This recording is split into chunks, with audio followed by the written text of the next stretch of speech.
Hi guys, it's Lynn. I'm going to hit on some limits today because it's one of the very first ideas that you'll see in your calculus class. It's pretty important. So today in this video, I'm just going to talk about limits as they are seen on graphs, so graphically. So let's get going. First of all, the general limit notation that you have to get used to looks like this. It's the limit of something. This is always going to be some type of function.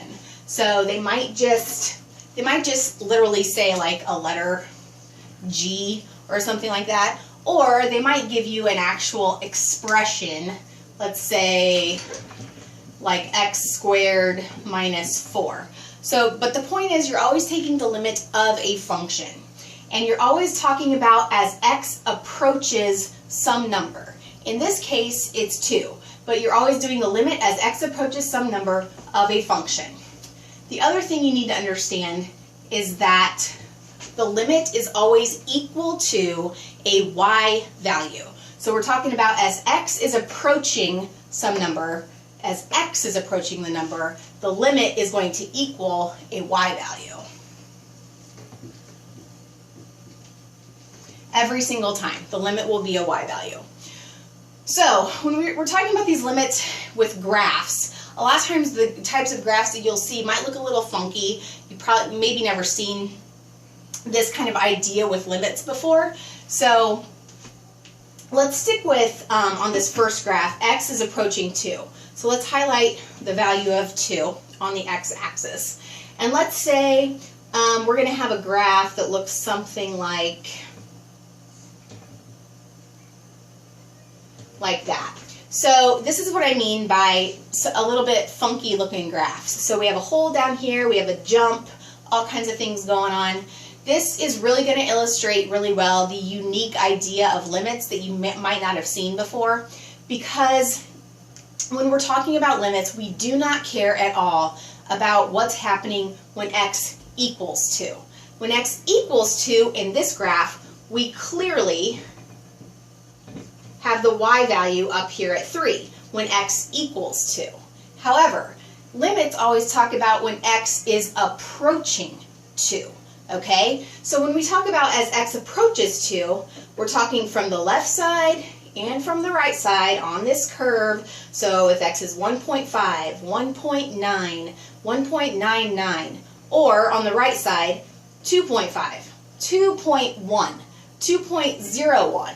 As x is getting closer and closer to 2, what are these y values down here getting closer and closer to?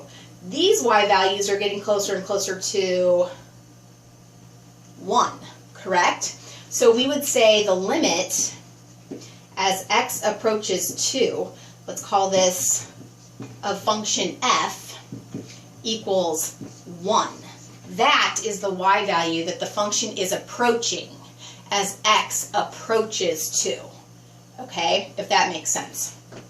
So then that would be your kind of classic example of showing the difference of the idea of a limit is just approaching. What are the y values approaching around the x value of 2, if that makes sense.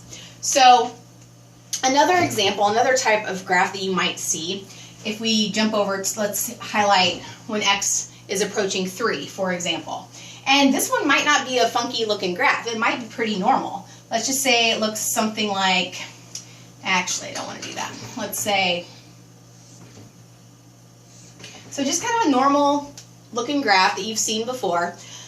No holes, no jumps, no anything else like that. So in a case like this, if we're talking about the limit as x approaches 3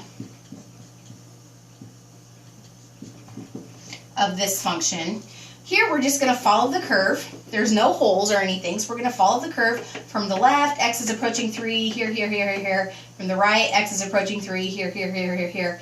The y value that we are approaching in this case would actually be 2, and that is the same as when x equals 3. When x equals 3, y equals 2. Well, that's also the limit as x approaches 3. The y values are also approaching 2. So in many cases, the limit and the point will be the same. Just that was not the case back here where we had a hole and a jump, if that makes sense. I'm going to do one more example just because I want to highlight a negative value for your x, just so you're used to seeing that. Let's say x is approaching -3 in this case. And again, I'm just going to draw something like that. So in this case, we're talking about the limit as x approaches -3. Let's call this the function g equals what? So again, x is getting closer and closer to -3, closer and closer to -3. These y values are getting closer and closer to, that would be 2. And the limit is always the y value that we are approaching.